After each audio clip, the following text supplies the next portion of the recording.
ကျွန်တော်ကပြောတာတော့ကွာပါကြောက်ရတယ်ခင်ဗျာကွာငါပြောအောင်မဟုတ်ဓာတ်စိဓာတ်ဆာပြလုံးနဲ့တော့ကျွန်တော်တို့ကြွားလာကြကိုမမဖေဖေမေမေကြွားလာကြတယ်ကိုမမဖေဖေမေမေတို့ဆိုဟဲ့ကောင်စဉ်းစားပြောမင်းတဲ့အတဲကြီးတာတယောက်မှမပါဘူးကွာဆိုအခုလည်းပဲအောင်သိတဲ့အတဲကြီးတာတယောက်မှမပါတော့85နှစ်ရှိပြီဒါကြောင့်မလို့ထိုင်ကုန်ပေါ်ထိုင်ပြောရတာပါမတ်တက်ရလို့ရှိရင်ကြာရှည်မရနိုင်တော့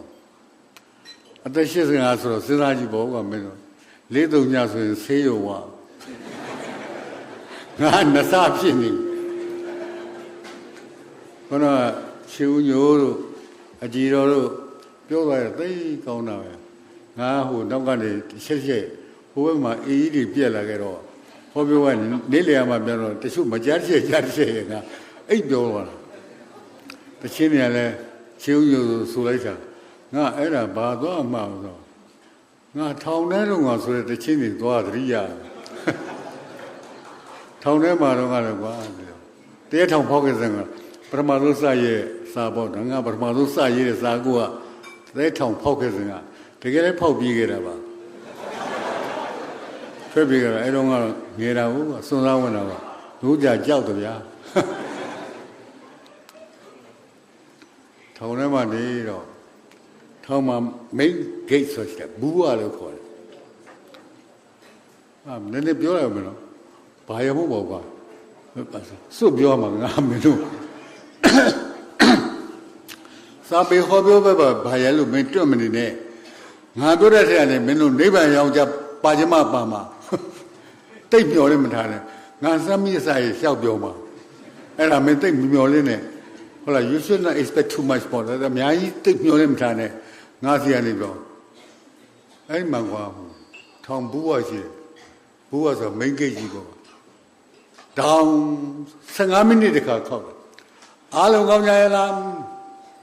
အဲ့မှာနမတေနောအားလုံးကောင်းပါလားနမနေနောအားလုံးကောင်းပါလားနောတော့အိတ်ထောင်အားလုံးကောင်းပါလားဗျာနမငါအိတ်ထောင်အားလုံးကောင်းပါလား15မိနစ်တခါဩတိတ်စိတ်ရေးဖို့ကောင်းတယ်အဲ့တော့တနေ့မှကျတော့ဟိုဘက်တို့က big class ပေါ့ကွာဟိုနိုင်ငံရေးသမားတွေပေါ့ဟိုဘက်က convict ဆိုခေါ်တဲ့ရာဇဝမှုတွေမှာကြားတဲ့ကောင်တွေဘိုင်တို့ရတယ်ဘိုင်နေရတာနမတေတော့နမဟိုကောင်ဘယ်လိုသိရင်တော့ဘာထားအောင်လဲအားလုံးကောင်းကြလားအားလုံးကောင်းပါခင်ဗျာနမတေတော့အဲ့ရဒီကောင်ဘာထားအောင်အားလုံးတယောက်မှမကောင်းဘူးတဲ့တယောက်မှမကောင်းလို့ထောင်ထဲရောက်လာ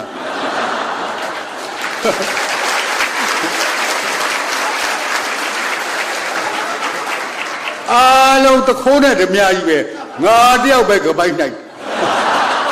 ငါဒီဘက်ကနေဘာလို့မှမသိအဲ့တော့ချူးညိုကတချစ်နေပါလေဆိုတော့ငါအဲ့ဒါသွားမှဘယ်ပညာရှိရေးသွားမှလည်းမသိဘူးထောင်ထဲမှာမင်းတို့နတ်ရှင်တော်တချင်းဟုတ်လားတတ်တော်ဥစည်းပြောလိုက်ပြန်တော့ကြောက်ပါလိမ့်မယ်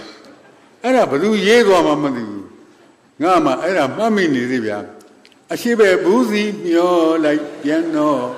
အမြဲမရွှင်မေးဥဒတိုင်းနေဝိုင်းရန်ကနေတို့ပတ်ဝဲခြင်းမျောလိုက်ပြန်တော့တန်စုတွေတန်ကားတွေဝိုင်းရန်ကားလို့နေဖြေမပြေကံကြမ္မာပွေလို့မလောက်မငါမဝတဲ့အစာတွေကျူလိုက်ဆောင်အိတ်ထောင်နန်းစီစက်တီးနွမ်းလျာမိုးကာယိုဝေးထောင်ပါရာတွေထောင်ဝါရာတွေဆနမအေးချမ်းမပြတ်ပါပြီအဆောင်အနေစီမံဘူကြီးဒုက္ကိုင်းနေစီတရန်နဲ့ထောင်စကံဒုစံမြေထောင်ကအိုပြိုးတော်မဲ့ရိမ့်ရိုင်းကနေ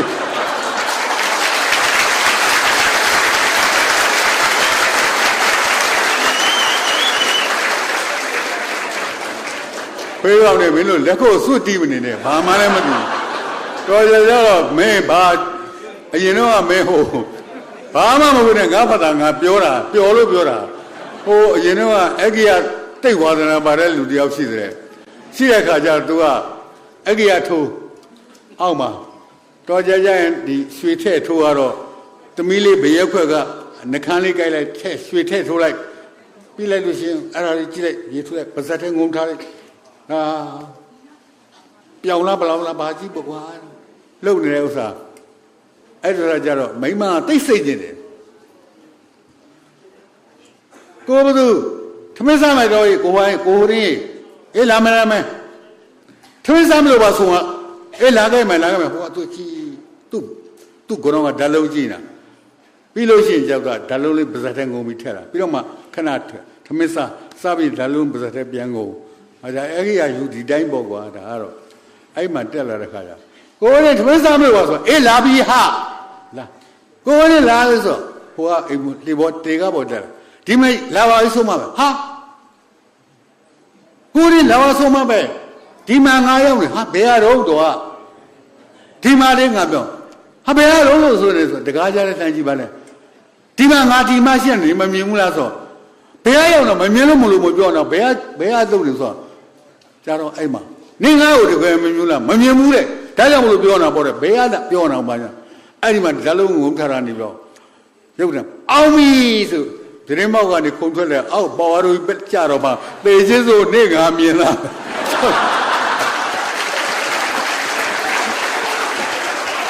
တောင်းမြင်ကြလို့မင်းတို့လက်ခုပ်တီးတာငါ့ကိုအဲ့ဒီပေါက်လို့မလားပြီးလည်းပြီးတော့တေချင်းဆိုမြင်လားပဲဆိုပေါက်တယ်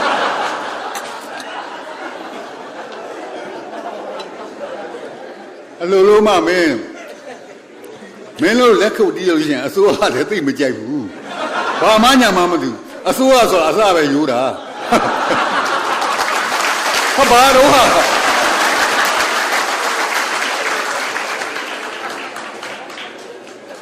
အဲ့တော့မင်းတို့ခေါင်းကချီဦးကျပြောသွားတယ်အကြည့်တော့ပြောသွားတယ်ဒီစရာတွေတိတ်ကောင်းပါတယ်နော်ဒါမှအောင်သိန်းကမောစရာပြောတော့လောကကြီးမှာရည်စရာရဲ့နောက်ကမောစရာပါလိမ့်ရှိတယ်နားလဲတယ်နော်သုတ်တန်ဒေသနာကိုအဘိဓမ္မာနဲ့အဆုံးသရတယ်ဆိုလို့ပေါ့အဲ့ဒါကြောင့်မလို့တရားဓမ္မတို့ရင်နိဗ္ဗာန်တို့ရင်လည်းညာတယ်ဝိဒီ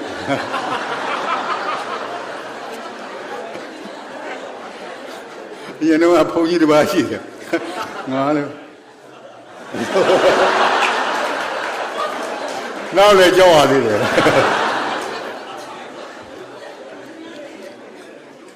တန်မြခုနကပြောတဲ့ဟောပေါ့ရလဲတန်ခေါ်တာပေါ့အဲ့ဘုန်းကြီးတစ်ပါးရလဲဟောတခါကြီးတက်ကတော့စောင့်မြင်ကန်တာသူဘာမှလည်းလို့မရဘူးတော့ဒီရင်ရှာအဲ့တော့စင်မောကနေရှာတန်မြကြီးမှလည်းတဝဲလင်လင်းဩတန်မြကြီးမှလည်းတဝဲလင်လင်းဘိုးတကားကြီးရဲ့ခမည်းလဲကျုပ်ရောက်ခမဖြစ်ခဲ့ဘူးတာပဲကျုပ်လဲခမည်းသမဲဖြစ်ခဲ့ဘူးတာပဲသူကပေးတာမပါဘူး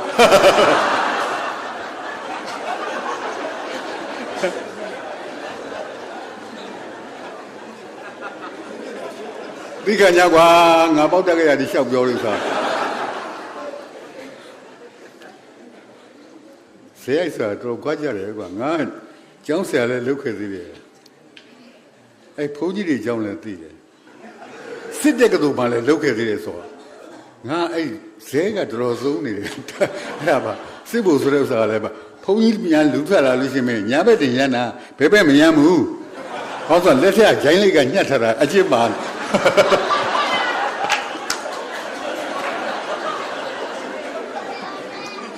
အဲ့စစ်ဖို့များလဲဒီလိုလမ်းလျှောက်လို့ရှိရင်စစ်ဖို့လူတွေများလမ်းလျှောက်လို့ညာဘက်ကဒီလိုသွားတာဘယ်ဘက်ကသိမရမ်းဘူးဟောဆို6လုံးမျိုးဆုံးအောင်လွှဲတာအကျင့်ပါနေတာခါမှာတော့မိပြောင်းတော့မရှိတော့ဘူးအဲ့လိုပေါ့နော်ဘုန်းကြီးတွေစုပြီးရုပ်သိမ်းထောင်နေတာကြောက်နောက်လည်းကြောက်တရားတယ်ရုပ်သိမ်းထောင်တော့အပြူတွေထွက်လာအပြူတွေထွက်လာခဲ့ကြစင်တိုင်တယ်လို့ခေါ်တယ်မင်္ဂလာရေမာသမနိုင်လေအဲ့ဒါဘုန်းကြီး3ဝါလောက်ရတယ်ဘုန်းကြီးကစင်တော့ထွက်လာတဲ့ခါကျတော့စင်တိုင်လိုက်တယ်မင်္ဂလာရေမာသမနိုင်ဟာဘာတော့ဒါနဲ့အပြူတော်များများဝင်ဒါနဲ့မြင်းတွေပြောက်တိကြတော့ချင်းမပါဘူးအတန်မပါဘူးဝင်းကြီးတွေထွက်လာတော့4-5ဝါလောက်ရတယ်ဘုန်းကြီးတွေဝင်စကားပြောတယ်ဝင်မင်းတို့တနေ့တရားပိုင်တို့များစီသမားလည်းဝင်မင်း တရားနှထုံးပါသည်သုံးတုံမသည်တလေးတုံခတ်စီမသည်ဝေမင်းဘာတော့ဝင်းနေမြန်ဝင်းနောက်ကြတော့မင်းသားမင်းသမီးနှစ်ပါးလာထွက်လာတဲ့6ဝါ9ဝါလာပြရတဲ့ဘုန်းကြီးတွေကနှစ်ပါးသွားသချင်းဆိုတယ်မမလေးသိချလိုက်ပါတဲ့အာယုံမမလေးသိချလိုက်ပါတဲ့အာယုံရွှေမြင့်မိုးတောင်လုံးတုံးမှပါလို့တခုံးလေးဒီတုံးမှပါလို့တခုံး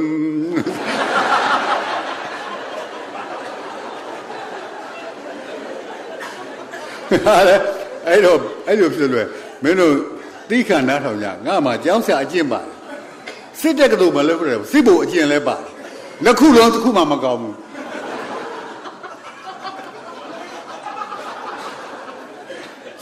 အဲ့မှာစစ်ဖို့နဲ့ကျောင်းဆရာမနဲ့ရားတာမိမကိုစစ်ဖို့ပြောတယ်ထမင်းစားမယ်အားလုံးအသိပြင်တရေဖို့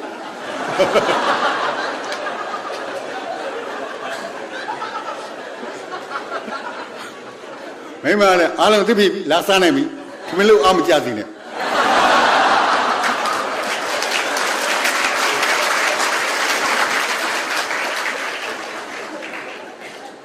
ငါအိမ်သားတဲ့မဲ့ရေတို့ဆက်ကုတို့အသိပြင်ထားအသိပြင်တရေဖို့မိမလည်းအိမ်မလားလာပြီအိမ်သားတက်နိုင်ပြီနောက်ကိုအိမ်သားတက်ချင်းလည်းချောင်းထောင်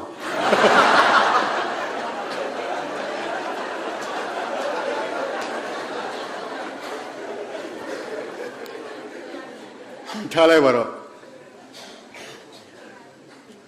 အဲ့တော့ရည်စရာပြောတယ်မောစရာတွေပါမယ်ဆိုပြောကြတယ်နော်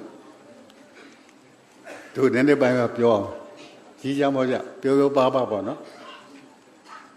ငါဘဝကိုလည်းငါပြောပါပြန်ပြောပြပါဒါ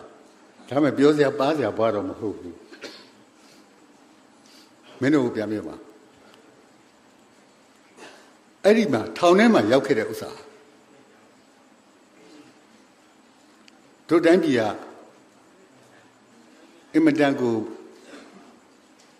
ကြောတော်ပါလုပ်ကြတယ်ဒါကြောင့်မလို့တိုင်းပြည်ကလွတ်လပ်ရတဲ့ခါကျတော့ကမှုစုတို့နဲ့ဟိုဝါဒလို့ဒီဝါဒလို့နဲ့ပညာတပိုင်းတစ်စနဲ့ထင်ရဆိုင်ကြတဲ့လူငယ်တွေရဲ့လက်ထက်ကိုရောက်တယ်လွတ်လပ်ရေး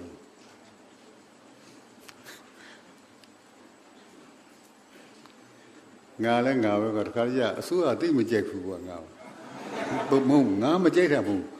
ငါပြောတာဒီအစိုးရကိုစောကားရမို့ဖြစ်သွားတာကြီးပြောတဲ့ခါကျသူတို့ကလည်းသိမကြိုက်ဘူးပေါ့ကွာဟိုဘာလဲဆိုတော့တကြီးတယောက်နဲ့အဲ့ဒီမှာအယူမတယောက်ကိုတကြီးကဘာလုပ်တယ်မသိပါဘူးကလေးရရောကလေးရတော့အဲ့အယူမကိုနင်ကလေးဘသူနဲ့ရအောင်တကြီးနဲ့တော့ကြားတော့ဟိုကဝိုင်းရိုက်တယ်ဝိုင်းရိုက်ပေါ့အဲ့ဒီတကြီးတွေရိုက်တယ်ကွာနောက်ကြတော့နင်ကလေးဘသူနဲ့ရအောင်ပြောချင်မှုတော့ပြောစမ်းမှာဘသူနဲ့ရအောင်ပြောချင်မှုလို့ဘာလို့မလဲတော်တော်ရွာမှန်တာပြောရိုက်တယ်တော်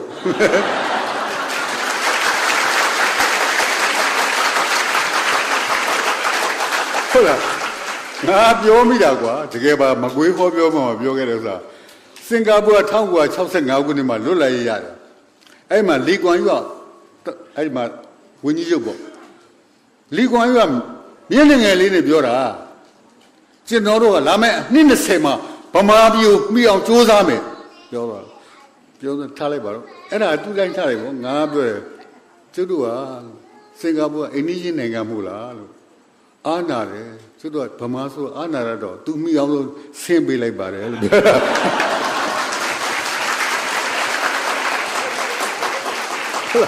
အဲ့ဒါလေးပြောရတယ်ဗျာမှန်တာပြောလို့ဆိုပြီးငါဟောပြောပဲပိတ်ပြတယ်တော်တို့ရွာမှန်တာပြောရိုက်တယ်တော်ဆိုတကယ်ပြောတာပါခုငါစင်ကာပူတနေ့ရပဲပြန်လာခဲ့တာချူးညိုတို့သိပါတယ်ဟိုမှာ3ပတ်လောက်ကြာကြတာငါသားလည်းအဲ့ဒီမှာရှိနေတော့နေပေါင်းဆန်နေလိုက်တယ်ပါပထမတော့နေဖို့မဟုတ်ပါဘူးအဲ့ဒါဘာလို့ဆိုငါသားကလည်းအဲ့ဒီရောက်တာ စင်ကာပူငါပို့လိုက်ရတယ်ပို့လိုက်ရတဲ့ဥစ္စာလဲအရေးခင်တော့တယ်မှာ तू ကတီကောင်သွားပြီးခဲနဲ့ပေါက်ထားဘူးတီကောင်စားပါတီကောင်စီကိုပြောတာ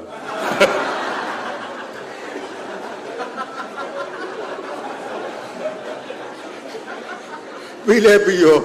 ထွက်လာတဲ့ခါကျတော့ထောင်ကိုလာကြပါ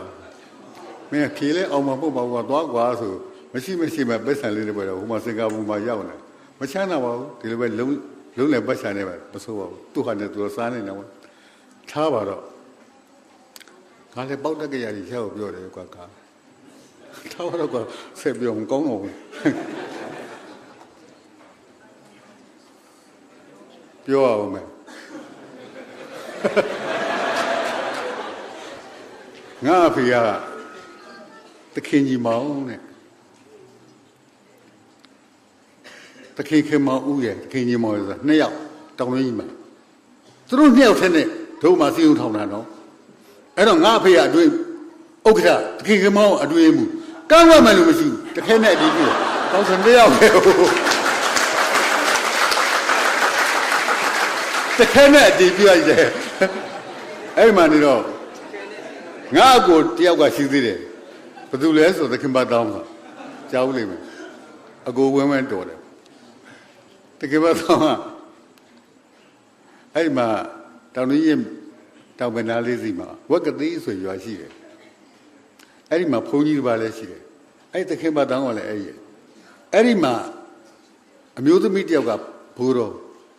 အင်္ဂလိပ်ပေါ့အင်္ဂလိပ်ဆိုမဲ့ဟိုစစ်ဘိုလ်တွေပါတယ်မဟုတ်ပေါ့အမှန်ကတကယ်ကိုဟောပါတိတော့ပဲအရာရှိပါသူကဘိုးကသခင်ကဘယ်လိုပြောတယ်ဘာညာဆိုသိစ္စာမဲ့ကသခင်ကဘယ်လိုပြောတယ်ဘာညာသခင်ဘာကြောင့်ဆိုအခွန်အခပိုက်ဆံပေးထားတဲ့အကောင်သခင်ပိုက်ဆံယူပြီးအမှုထောင်းတဲ့အကောင်ကဘယင်ကန်းကနေစပြီးပြာတာအထိအစေကံသူတို့ဒီအားလုံးအစေကံဒါကြောင့်သခင်မတော်ဟာ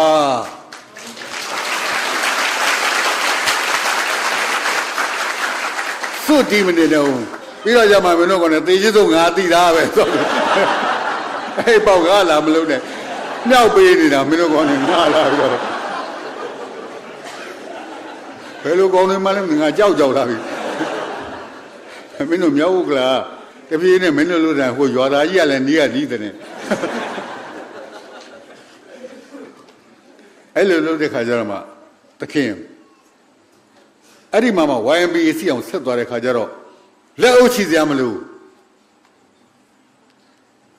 ဘာကြောင့်လဲဆိုလို့ရတနာ3ပါးမှပါလက်အုပ်ချီစရာမလိုအဲ့တော့ကအင်းလိုက်တူအရေးပိုင်ဘာညာမျိုးတော့မှမဟုတ်ပါကျွန်တော်အဲ့လိုလုပ်တဲ့စီမှာလက်အုပ်ချီစရာမလိုဒါဖြင့်ဆရာတွေပဲလို့လုပ်အောင်လဲဆရာတွေကိုပြောလို့ရှိရင်ယူသေးစွာနဲ့လက်ပိုက်ပြီးပြောဟာမင်းအဲ့လိုလုပ်တာအဲ့ဒီမှာဟင်္ဒရာမှာငါပြောလိုက်တဲ့စကားနည်းနည်းလက်လွန်သွားတယ်ပါဇက်လွန်သွားတာပေါ့လက်လွန်တာမဟုတ်ပါဇက်လွန်အဲ့တော့ကျွတ်တူဟာလို့အဲ့လိုထီအောင်လက်အုပ်ချီတဲ့ဥစ္စာဖြုတ်ခဲ့တဲ့တိုင်းပြည်လို့သခင်ဆိုတဲ့နာမည်နဲ့လုပ်ခဲ့တဲ့တိုင်းပြည်လက်အုပ်ချီစရာမလိုဘူးဆိုတဲ့တိုင်းပြည်အဲ့လိုလူမျိုးတွေရဲ့တိုင်းပြည်ကအခုလွတ်လပ်ရေးရပြီလို့အနှစ်30လောက်ရှိတဲ့ခါမှာလူမြင်ရှိခိုးခြင်းတွေပြောတာ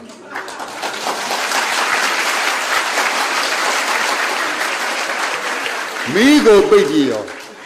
ဒီမီးပိတ်ပြထားတကယ်ငါဒီတိုင်းပဲကြောင်တောင်ထိုင်းရတယ်အဲ့မှာအခမ်းအနားမှုကောက်လဲကိုနဲ့တက်လာဆရာကြီးများလုံးနေအေးငါရှုပ်မယ်ကွာလို့မီးပြန်ဖွင့်လိုက်လို့မဟုတ်တာမနာပြောရိုက်တယ်တော်ဆိုလို့တို့ကမနာပြောရိုက်တယ်တော့ဟုတ်လားတို့ရောမနာပြောရိုက်တယ်ဟုတ်ငါတကယ်ပြောတာပါကိုယ်စိတ်ကိုယ်မနဲ့ရှိရမှာပေါ့မဟုတ်ဘူးလားဘာလို့လက်ဥချရမှာအာနာပါတယ်ဒါမှပြောမှာဟုတ်လားအဲ့တော့ပြန်ပြောမယ်ငါကလည်းပဲဒီပြောချင်တာတွေလျှောက်ပြောမှာနော်ပြီးတော့မှဝိုင်းနာပြုတ်တဲ့ခါကျမှအချုပ်ကိုရောက်လာလိမ့်မယ်ကိုယ်စားဘာမှန်းကိုမသိငါပြောနေတာဘာမှမသိသေးဘူးဘာဥဒေမကိုမင်းတို့မသိသေးဘူးဟုတ်တယ်မလားဟုတ်တယ်ငါလည်းမသိသေးဘူးတွေ့ရကြုံရတွေ့ရလျှောက်ပြောသွားမှာအဲ့ဒါနဲ့ကွာပြောအောင်မငါ ငါအဖေကအင်္ဂလိပ်ရောက်မထားဘူးကျွန်းစားဗမာကျောင်းပဲထားတယ်ဘာသိမှလဲကလေးတယောက်လေ9 တန်း6 တန်းလေအသက်9 နှစ်10 နှစ်လေဟုတ်လားမူလာတန်းကတော့ထားလိုက်တော့ပြီးပြီထားလိုက်တဲ့ခါကျဗမာကျောင်းပဲထားအင်္ဂလိပ်စာသင်မပြီးဘူးသင်တယ်တပတ်မှတစ်ခါတော့သင်မင်းမတက်လေရတယ်ဘာတက်တော့ဆို ABCD ရတယ်နောက်တစ်ခါလေစလို့ပါလိမ့်ချောင်ရတယ် CAT ကကြောက်ကြွဝင်ခဲ့ဆိုဘယ်စိတ်ပေါ့ဒါလေးတော့ရတယ်ဒူးတို့ဓာတ်ဆိုမသိဘူးဟုတ်လားဒူးဓာတ်မင်းတို့နားလေဘယ်နေရာမှာဓာတ်တော့ဘယ်နေရာမှာဒူးဘယ်နေရာမှာ dit မင်းတို့ငါမသိဘူးအဲ့မှာစစ်ဖြစ်သွားတာ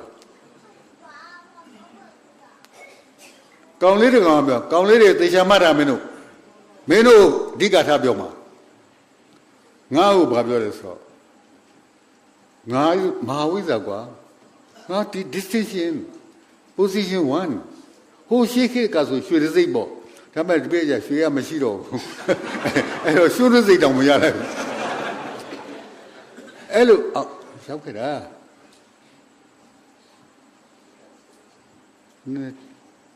အခု DSA မှာရောက်သွားသေးတယ်ဆရာတပည့်တွေပဲဟောမပြောသူဘာခွင့်ရမှမတောင်းဘူးအဲ့ခုဝင်းကြီးတွေပါတပည့်တွေပါနောက်ထားဒါကြွားလို့ဖြစ်အဲ့ဒီမှာနေတဲ့ခါကျတော့အဲ့လောက်ထအောင်စစ်တက်ကတူရောဘာရောငါနောက်စာရေးဆရာဖြစ်လာတယ်ပေါ့ကွာအောင်တင်းဘာညာပြလာတာအဲ့ဒီမှာဘွဲရသွားတဲ့ကောင်လေးတွေကငါ့ကိုဘာပြောလဲဆရာတို့ကခေတ်ကောင်းကိုမှီခဲ့တာကိုတဲ့နားထားရီးမနေနဲ့ရီးစရာရဲ့နောက်ကမောစရာပါလာလိမ့်မယ်ခေတ်ကောင်းကိုမှီခဲ့တယ်ငါ့ကိုပြောတယ်တော့ဟုတ်ပါတယ်ဆရာတက်ကတူခေတ်ကောင်းပြီတယ်ပေါ့မင်းခေတ်ပြတ်ထားကြုံမှုလားလို့မင်းလေခေတ်ပြတ်ထားကြုံမှုလို့လားမင်းတို့ကိုမကြုံဘူးအင်္ဂလိပ်အပြေးဂျပန်အဝင်ဂျပန်အပြေးအင်္ဂလိပ်ဝင်ဘုံတွေချလိုက်တယ်ဆိုလို့ဆိုတာဟာမင်းတို့ကဘုံချတဲ့သတ္တနာပြည့်တယ်ဆိုတာမင်းတို့ကရုပ်ရှင်နဲ့တွေ့ဘူးလားငါကထွက်ပြေးကြရတာကွာဟုတ်တယ်ကိုယ်ရှိမှလည်းစက်သက်မှပြီးတော့ရှေ့တွေသေးသွားတဲ့ကောင်စောလေးဆိုတဲ့ကောင်ဘုံကြီးပေါ်မှာတက်တယ်ကြလို့မလို့ဘုံကြီးတက်တယ်ကြလေဆိုအလောင်းရှာမရဘူးကြိုလို့မရဘူးမင်းကြုံမှုသလားလို့ပြာဘုံกว่าပြေးပြီးတော့မှတောကနေပြန်လာတဲ့ခါကျပြာဘုံပဲတွေ့တာကိုယ့်အိမ်နေရာမမှတ်ဘူးတကယ်ပြောတာမင်းအကုန်လုံးတလင်းတောင်ကြီးပြာဘုံကြီးဖြစ်သွားတဲ့ခါကျကိုယ့်အိမ်နေရာမမှတ်ဘူးတော့မင်းတကယ်ပြောတာအဲ့တော့ဟိုတစ်ပင်ကတို့အေးရှိအဲ့ဒါပြနေကြရတာငါအဲ့ဒါသူပြောပြတာအဲ့ဒီမှာမှဖြစ်ပြပြီဆိုရင်ပထမဆုံးစပိတ်တာအကြောင်းကွာနောက်ဆုံးမှပိတ်တာရဲစခန်းဟုတ်လားဘာဒီကောင်နဲ့စွတ်လက်ခုပ်တီးနေဘာမှလည်းမသိပဲနဲ့ရဲစခန်းပိတ်တာသဘောကျနေတာမသိဘူးဘယ်လိုကောင်းနေတော့ဒီမြောက်လာကောင်နေစိတ်ကြည့်ပါတယ်ကွာငါပြောရတယ်စအကုန်လုံးငြိမ်းသွားလို့ပြန်ဖွင့်လို့ရှိရင်ပထမဆုံးစဖွင့်တာရဲစခန်းနောက်ဆုံးမှဖွင့်တာအကြောင်းဘယ်အကြောင်းလဲသိလားမူလနာကြောင်းပဲကလေးတွေဒါပဲမလွတ်ဘူးဘယ်ချိန်ဘုံဆောင်မှမသိဘူးဘယ်ချိန်ဆက်စပ်ပြေးမှမသိပဲနဲ့အဲ့ဒီချိန်မှာကြီးခဲ့ရတာပညာမတတ်ဘူးဘာမှလည်းမတတ်ဘူးအဲ့ဒီမှာမှဂျပန်ကိုတော်လာမယ်ဖက်စစ်ကိုတော်လာချရမယ်ဘာညာဆိုလွတ်လိုက်တယ်မဲ့ဘိုးရောင်ဆန်းတို့ဘာလို့ပြည်သူရဲဘော်တွေဘာတွေအကုန်လုံးပေါ်လာတဲ့ချိန်ကမှတခါတည်းဟာလွတ်လိုက်ရမယ်ဖက်စစ်တော်လာရေးဘာညာပေါ့ကွာလွတ်လပ်ဖို့ကြံစီရင်ကွဲအကြမ်းမနီးနဲ့လက်တဆူရပြီအမှုကိုသုံးရပြီဥပဒေထုံးနဲ့အညီစေကံကြကြအာနာဖီဇံတပိတ်မှောက်ရမည်တွေးချင်းနှောလိုက်ချင်းသည်တို့ဘာတွေလာတော့ကြီးနေရဲ့အလုတ်ကိုဆက်ချုပ်လေပြီဒေါ်လာမိုးရေးသူတွေးပြီအသက်နဲ့လဲလို့ဆိုသားဝင်မိပြီတို့လူလူကရင်ဆိုင်တိုက်ပွဲဆင်နွှဲပြီဗမာတမတော်ရဲဘော်ရဲမိန်များအသိရှိပြီ ကြောက်ရင်လွယ်တကယ်ရဲမှမင်းဖြစ်မီလူငယ်တွေစိတ်ဓာတ်များဟာဘူရုပ်ပေါ်မှာတီးအိမ်ကျချင်းကိုအိုးမဲသူ့လို့တိုက်ကြပြီရန်သူကအပေးလို့တော့တချို့ကမကြီးအိုးအဲ့ဒါတွေလွတ်လပ်ရေးတော့ကြံ့ကြံ့နှောင်နေသည်ဗမာမြေပုံကိုသွေးတဲ့ရေးဖို့လိုပါပြီမတရားလဲတို့မခံပျောက်ကြတတ်ဖွဲရန်ညီဟာသွေးပါပဲရိုက်တယ်အောင်သိန်းတော့16 ဆက်ခွန်လေဟာပညာသင်ဖို့ကိုသတိမရတော့လွတ်လပ်ရေးဒါပဲအဲ့ဒီမှာပြည်သူရဲဘော်ကလည်းရဲဘော်တွေကိုအထင်ကြီးလိုက်တာတက်မတော်ကလည်းဒီတက်တဲ့မတော်တဲ့ကောင်တွေကိုတကယ်ပြောတဲ့တက်မတော်စုမတီးနေမင်းမလားဟာလကားနေငါဘာငါပြောတဲ့ဥစ္စာဒေမမှုလှုပ်ထတဲ့ရာဇဝမှုဖြစ်ကုန်လိမ့်မယ်သွေးနေတာရဲ့ချွေးနေတာရဲ့စစ်တိုက်တဲ့နေရာဝဲအသက်ဆုံးညာလေးတော့တဲ့တနာလောက်ဆရာငယ်စားတော့ရာဝဲအစင်းလည်းခံရှားတဲ့ဇွဲတတိကုန်းနဲ့ရဲ့ဗမာတမတော်ကြီးကိုသာဝင်နေစွန့်စားတဲ့သူတွေရဲ့ကျေးဇူးကိုမျှော်တွေးလို့ဗမာသွေးကိုနှမပေးချင်မှာတဲ့အဲ့တော့မှတယောက်ကရန်သူတွေကိုအသေးနှက်နဲ့ရန်သူတွေကိုအသေးနှက်နဲ့စေတနာရှိလုံးလို့ပါကွယ်ပူပြီးပြောဖို့ရဲ့ဟဲ့ဒိုကြီးတော်ကြီးကိုပါငါပေးမယ်ကောင်းဘူးလားယူမယ်ဗမာတိုင်းမှတ်သားကြွယ်နစ်ပေါ်တိုင်းပြည်မာတကယ်စစ်တီအပေါင်းကိုကောင်းမွန်စွာရဲ့ကြိုက်ထားလို့ရပေးလို့အင်မတန်ရည်ယူတယ်အဲဒီလိုဗမာတမတော်ကိုပတတ်နိုင်တယ်လို့ကူပါကြဖို့နမူနာပြလို့ကျွန်တော်များဆိုပါတဲ့ဟာဂီတာစိမ့်မောင်တို့ဆိုတတ်တဲ့ချင်းရဲဘော်တွေကမျက်ရည်ကျတဲ့ဂျူဘလီဟောမှာ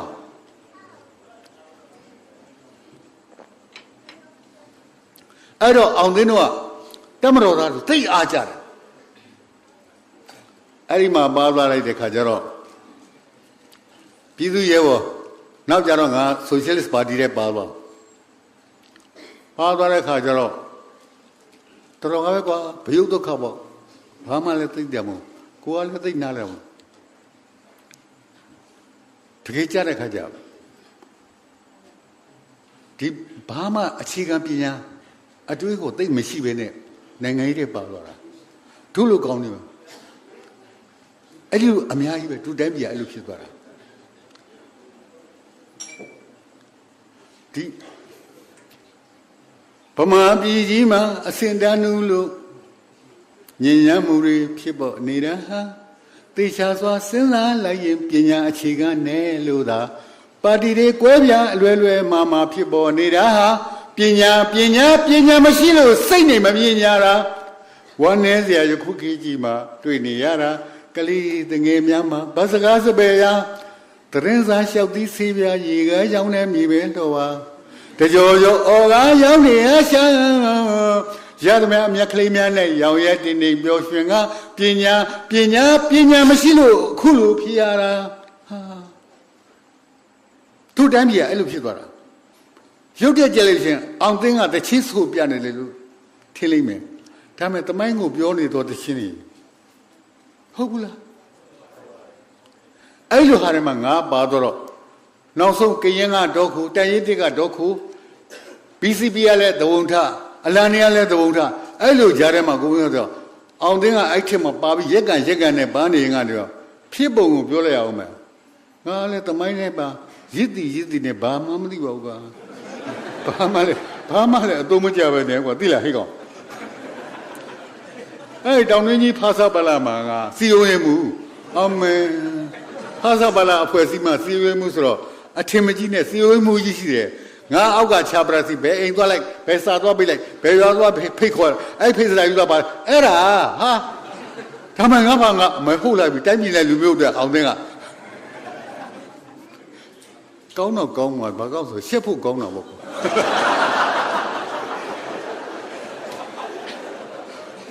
ဒါမဲ့အဲ့တုန်းကအောင်သိန်းလို့ပြန်တနာတယ်ဒါမှတကယ်စိတ်နဲ့လုပ်ခဲ့တာပါအဲ့ဒီဥက္ကဋ္ဌကဘာလုပ်လဲဆိုတော့ဦးအောင်တန်းဘယ်ဦးအောင်တန်းလဲဆိုဘိုးကျောင်းဆိုင်ရဲ့အကိုဦးအောင်တန်းအဲ့ဒါသွားဖြစ်အဲ့ဒါနဲ့ဦးအောင်တန်းရေပေါ့ကွာဥက္ကဋ္ဌကြီးလေ ငါစီယုံမှုချက်ပရာစီဟိုပြေးလိုက်ဒီပြေးလိုက်ဆိုရဲဆိုဖြာလေးခွေးမောင်းပေါ့ကွာအဲ့မှာပြေးတော့နောက်ကြတာအောင်ဒီမှာစပင်းစားသွားအဲ့မှာစားအဲ့ဝေါတိုင်းမိမဒေါခင်နှုတ်တယ်ငါမမနှုတ်လို့ခေါ်တယ်အဲ့ဒါသူ့အိမ်မှာပဲစားလိုက်သွားလိုက်ပြီးဒီလိုပဲနေရင်ကနေပြီးတော့ဘိုးကျောင်းဆန်းတို့လောက်ကြမှုကြီးဖြစ်ပါလေရောအဲ့တော့ဦးအောင်တိုင်းအကိုအကြီးဆုံးဥပဝဲပါပါတယ်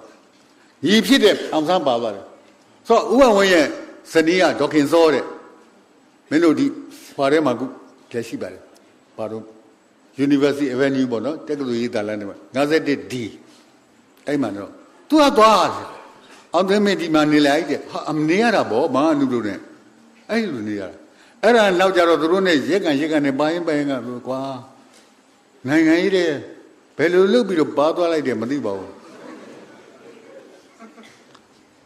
ပါသွားရင်ကနေပြီးတော့မှငါဆိုရှယ်ပါတီတဲ့ရောက်ပြီးတော့မှခရိုင်စီယိုမှုတွေပါဖြစ်လိုက်သေးတယ်ဗျာမင်းပေါ်သေးသေးမလဲနဲတဲ့ခရိုင်နီးမဟုတ်ဘူးမင်းနောက်ဆုံးပဲကြတော့အဲ့မှာ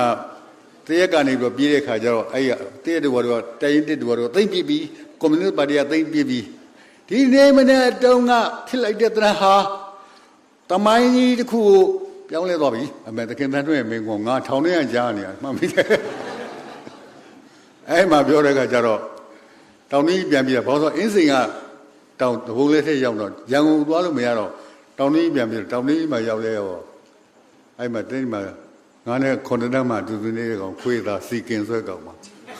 ခွေးသားလို့ဆက်လိုက်အောင်ငယ်တဲ့တငယ်ချင်းမှာတယောက်လည်းဆဲတာခွေးသားအဲ့မှာဟဲ့အောင်နေရတဲ့မင်းခဏလိုက်ခဲ့အောင်ကွာဆိုဟောပါတယ်ဘာရောင်ပေးတဲ့သူနဲ့မြင်းလဲလေးနဲ့ပေါ့ကွာပြီးတော့じゃခဏဆိုဖမ်းထားပါရော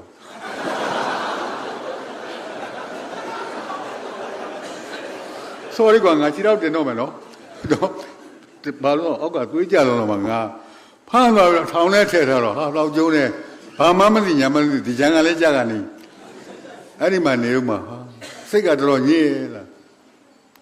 တို့နောက်တော့ရင်းလို့ဖြစ်တာမဟုတ်လေဒီလိုပဲပေါ့အရှိပဲဘူးစီမျောလိုက်ပြန်တော့ဒါပဲအဲ့လိုနဲ့ပဲထောင်သချင်းဆိုပြီးနေကြရတာပေါ့ကွာနောက်ကြတော့ငါတရက်လွတ်မလို့တရက်လွတ်မလို့လေအဲ့မှာသခင်ကျော်စိန်ဆိုတာရှိတယ် तू ကသခင်ကျော်စိန်က तू သူ့ကိုဖမ်းမယ်ဆိုတာရိပ်မိတယ် तू ကသခင်ကိုကလှင်တယ်လေငါသာမဟုတ်ဘူးမလဲကောင်အဲ့တော့ तू ကဖမ်းမယ်ဆိုတာရိပ်မိတော့ तू ကရွယ်အေးကြီးနဲ့ Burmese Economics Life စာဗမာစီးပွားရေးပြဿနာဆိုအဲ့တော့တက္ကသိုလ်မှာပြဋ္ဌာန်းထားတဲ့ဘောဂဗေဒစာအုပ်ကြီး तू ကအဲ့ဒါဘာလာတယ်အဲ့တော့ထောင်ထဲရောက်လာတာတနေ့လို့နေလေကိုနောက်ကြတော့မလွတ်တော့ငါစိတ်ညစ်လာပြီးတော့ဦးကျော်စိန်လို့ကျွန်တော်အင်္ဂလိပ်စာသင်နေတယ်ပြောတင်းလကွာတဲ့တင်တာပေါ်တယ်ဆိုတော့ဘာသာအုပ်မှလည်းမရှိဘူးအဲ့မှာချိုတကူးဆိုကလားရှိတယ်ဒီကောင်ကတငယ်ချင်းဒါပေမဲ့ကိုယ်တဲ့ငယ်တယ်ဒါပေမဲ့အဲ့ဆိုလဲဆက်လိုက်မေးလို့ဘာညာအဲ့လိုနေတာကြောပါရဲ့အဲ့လိုကလားဒီကောင်ကဝါတာဟဲ့ကလားဒါပဲဟိုခေါ်ရကွာဟိုရိုးသေးဟဲ့ကောင်ဟဲ့ကလားဒါပဲဟဲ့ကမင်းငါဓာတုစာအုပ်တော့ဝယ်စမ်းကွာဗလာစာအုပ်ဟိုကဝယ်လာပါတယ်အဲ့ထဲမှာသင်ရတာအဲ့ဒီခေါင်းဆောင်ပြတဲ့ဒီပြင်းအင်္ဂလိပ်စာလည်းမရှိဘူးအဲ့ဗမာစီးပွားရေးပြဿနာဆိုတော့ Burmese Economics Life ဆိုစာအုပ်ကြီးတဲ့ထုတ်သင်ရတာဗျာသမီးပြောလိုက်အောင်ဗျမင်း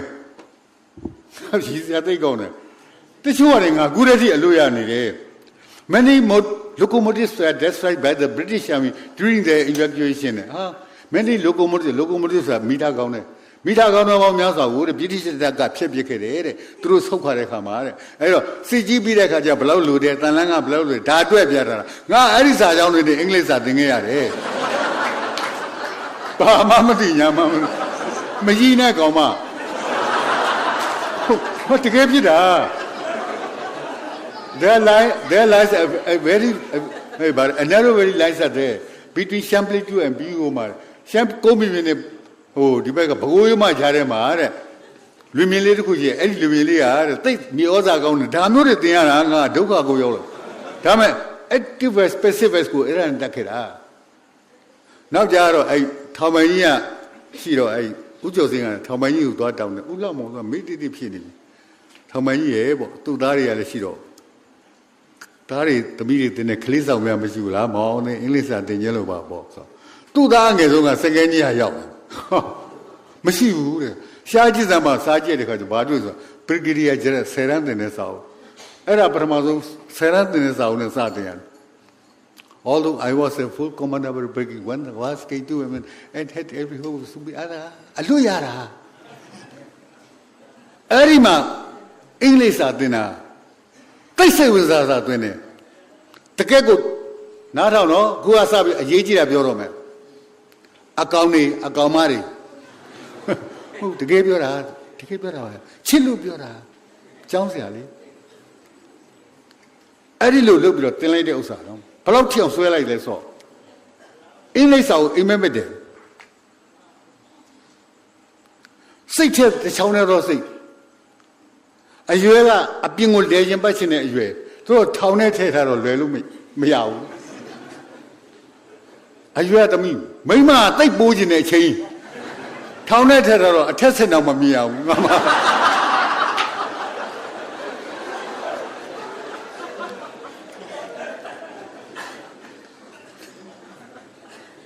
အဲ့ဒါနဲ့ပဲ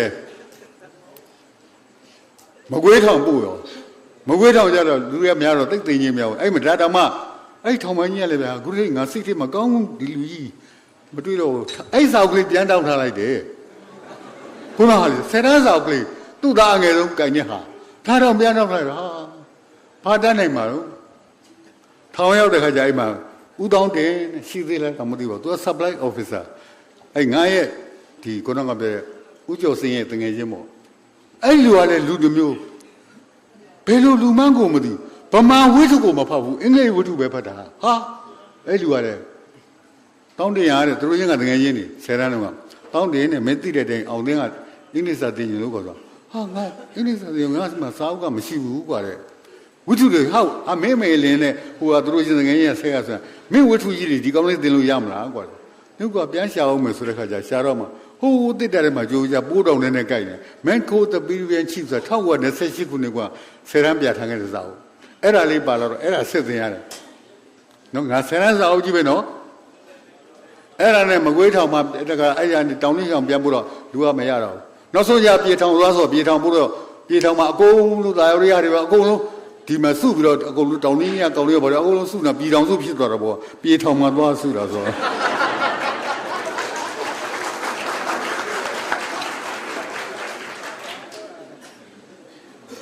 အဲ့ဒီတော့ဘာသာဥဒုလာရတယ်ဆို prisoner of Zenda ဆိုဇင်နာအကျဉ်းသမားပေါ့အဲ့ဒါလေးလာရတာအဲ့မှာနည်းနည်းမှသိရတယ်နောက်ကြတော့တို့တရားထောင်ပို့ပြေရောဗျာဟာတရားထောင်ပို့လို့တရားထောင်ကြတဲ့ခါကျငါအင်္ဂလိပ်စာတော်လေးရတယ်အဲ့ဒီမှာပြောအောင်မယ်လောကမှာနော်ကန်ဆရာအဲ့ဒါပြောတာမိတီ you are not allowed to read another page of like thatဘဝမှာစာမျက်နှာကြောဖတ်လို့မရဘူးနော်နားလဲကောင်ကမဘောသူဘေးကလေးဆိုသူ့ပဲမင်းတော့လှမ်းပြောနေတာပြီးတော့ဘဝမှာစာမျက်နှာကြောဖတ်လို့မရဘူးဝိတုတုကိုစာမျက်နှာကြောဖတ်လို့ရမှာ but you are not allowed to read another page of life no အဲ့ဒါနဲ့သွားတဲ့ခါကျအဲ့ထောင်ထဲမှာဘသူပါလာလဲဆိုအရာရှိကြီးအစုံမဲအဲ့ထဲမှာတယောက်ကထူးထူးခြားခြားငါနဲ့ရေသက်စုံပေါ်လာဆက်ရှိမင်းကြီးဥပယေဥပယေဆက်ရှိမင်းကြီးပေါ့ဟာသူက MABL ဟာ MABL တိတ်တော်တာဥခေမောင်အေးနောက်ရဲမင်းကြီးဥပယေဆိုတာလည်းပါတယ်ရဲမင်းကြီးဆိုဟိုမင်းကြီးဘုပေါ့လေရဲခရိုင်ရဲဝင်လို့ပါမယ်အဲ့တော့ငါဆရာကိုကျော်စင်းကဘာပြောလဲအောင်သိန်းနဲ့မင်းကအင်္ဂလိပ်စာတော်တော်တက်လာပြီတဲ့ငါ့ကိုဆယ်တန်းသင်ပေးတဲ့ခုနပထမစသင်ပေးတဲ့ဆရာကမင်းကတော်တော်တင်းလာပြီတဲ့အဲ့တော့ဆရာနဲ့တပည့်ကနည်းနည်းကွာမှတင်လို့ကောင်းတယ်ကွာအဲ့တော့ဟိုတဲ့မင်းကငါတင်ရတာနည်းနည်းခက်သွားပြီတဲ့ဥက္ကမောင် AC အပ်ပြီမယ်ဥက္ကမောင် A က MABL ဟုတ်လား MA အောင်မသား BL ပြီးတော့ session မင်းကြီးကောင်းလားပဲမဲထောင်ထဲမှာကျောင်းအပွဲလုပ်သေးတယ်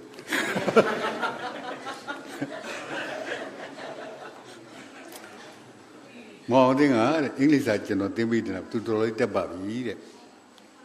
အဲ့တော့သူ့ကိုကျွန်တော်သင်တဲ့ဥစ္စာတဲ့ပိုးမြင့်သွားပြီတဲ့အင်္ဂလိပ်စာသူ့ကိုသင်ပေးစမ်းပါတဲ့ဆိုတော့ဦးခင်မောင်ကစဉ်းစားကြည့်တယ်တင်လို့ရမလားမရဘူးလေရန်ကဘယ်လိုအကောင်လဲပေါ့ရှားပါလေထောင်းထဲကိုလှုပ်ပြရတယ်အဲ့တော့မှသူဖတ်နေတဲ့ဥစ္စာဘာလဲဆိုတော့ Tales from Shakespeare ဆိုတာ Shakespeare ရဲ့ Tales ကိုစကားပြေနဲ့ပြန်ရေးထားတာဒီတို့ဆယ်တန်းမှာပြထားတာမဟုတ်ဘူးကဘာမှာကိုသိနာမည်ကြီးတယ်စကားပြေနဲ့ပြန်ရေးတဲ့အခါမှာမူလပြတ်ဆက်ရတ္တပေါ်အောင်ရေးနေမှာဆိုနာမည်ကြီးတယ် Charles Maryland ဆက်ကဘာကျော်မိမကြီးရဲ့စာအုပ်အဲ့မှာသူက The Tempest ပထမဆုံးဝတ္ထုဖတ်ကြည့်စမ်းနဲ့ငါပြန်ပြောတယ်ဆိုအဲ့ဒီမှာစလုံးတစ်လုံးလားနှစ်လုံးလားမသိဘူးအဲ့ဒါ vocabulary ငါမသိဘူးဒီနှလုံးတော့ကျွန်တော်မသိဘူးပေါ့အေးဟုတ်တယ်အဲ့ဒါဘာပဲပြီးတော့ငါပြန်မလို့ရပါတယ်အဲ့ဒါနဲ့သင်တာအဲ့ဒီမှာနေတော့ထောင်ထဲမှာဆိုတာဒီတိုင်းကိုဖဲဝိုင်းရှိတယ်ကွာအဲ့တော့မင်းတို့လိုဟိုပြခေမို့တပည့်တမှုခေအပြင်းပြရိုက်ကြတာတပည့်တန်းတမှုပါညာအဲ့လိုငါတနေ့ကျတော့ဒီဘက်မှာထိုင်နေဒါမှငါကြွားနေတာနော်ဒါမှငါကြွားတာဟာအကြောင်းပဲမဟုတ်ဆိုမင်းတို့မှန်းလို့ရပါတယ်အဲ့ဒီမှာငါ English Digest ဆိုစာအဲ့ခုနကပြောတဲ့ဘာလို့ဟိုလားတရက်ထောင်ရောက်တဲ့ခါကျတော့ B class မှာပေးတဲ့စာကြီးတိုက်ကိုသုံးခွင့်ရတယ်အဲ့တော့အဲ့မှာထုတ်တော့အဲ့မှာ English Digest ပါတယ်အဲ့မှာဘာဆိုဆောင်းပါးလေးဆိုတာ Grants of Burma ဗမာပြည်တို့ရှိကရင်များဆိုတဲ့အကြောင်းကိုပါလာတော့အဲ့ဒီမှာကရင်တွေကိုဘာလဲအင်္ဂလိပ်ရဲ့အပေါ်မှာသစ္စာရှိတဲ့အကြောင်းဘာတွေရေးထားတယ်ပေါ့ကွာထားလိုက်ပါတော့အကြောင်းအရာတွေငါမပြောတော့ပါဘူးအဲ့တော့ငါကရင်ရတဲ့သဘုံထားနေချင်းအဲ့မှာပြီးတော့အဲ့မှာကိုကျော်စင်းကငါဆရာကိုမူရင်းဆရာကိုကျော်စင်းကဖဲဝိုင်းထဲမှာထိုင်လို့ဥပအေးကလည်းအဲ့မှာထိုင်လို့ခုနရဲမင်းရဲပါရဲဝန်ပေါ့ခရင်ရဲဝန်ထိုင်တော့ငါကိုကျော်စင်းတို့ကဖဲထုတ်ကလေးကနေဘာလဲကွာဒီမှာနားထောင်ဆိုတော့ငါအဲ့ digest ထဲကဟောဖတ်ပြနေပြီးတော့မှပြီးသွားတယ်အဲ့ဒါကြောင့်ဖြစ်တာဗျာငါမေးအဲ့တော့ကဖဲကင်ပြီးတော့နေတဲ့ခုနကပြတဲ့ခရံရဲဝန်ဥပအေးကဖဲချက်ကလေးကိုင်းနေကလှည့်ပြီးတော့နောက်ကြည့်မောင်သိမင်းအဲ့ဒါပါတော့ဟာငါလန့်သွားတာသူကသူကြီးတယ်လေငါလက်ကခွေးလို့ဟောခွေးပြတဲ့ဒုလောက်ရှိတဲ့ကောက်တော့လန့်ဟာဟုတ်တယ်ဘာတော့လဲဆိုဟို English Digest ပါလို့ဒီဟာလေးပြရတယ်မင်းကတော့အမျက်အထွက်ဆုံးမှာပဲကွာငါရှိတယ်မင်းတို့တင်းသွားတာခု၄လလောက်ပဲရှိတယ်မင်းက Digest ပတ်နေပြီနော်နော်မင်းတို့ပြောချင်တာဘဝဆိုတာဘာလဲ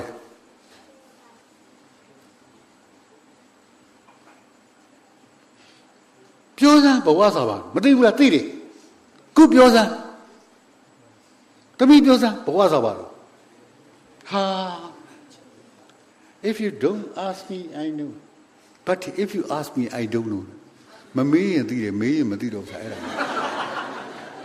မဟုတ်ဘူးလားတမီးမွေးမလာလို့ရှိရင်ဘဝဖြစ်မလားမွေးတဲ့ဥဝဲခောက်သေးသွားပြီမရှိတော့အသေးလေးမွေးလာဘာမှဖြစ်ဘူး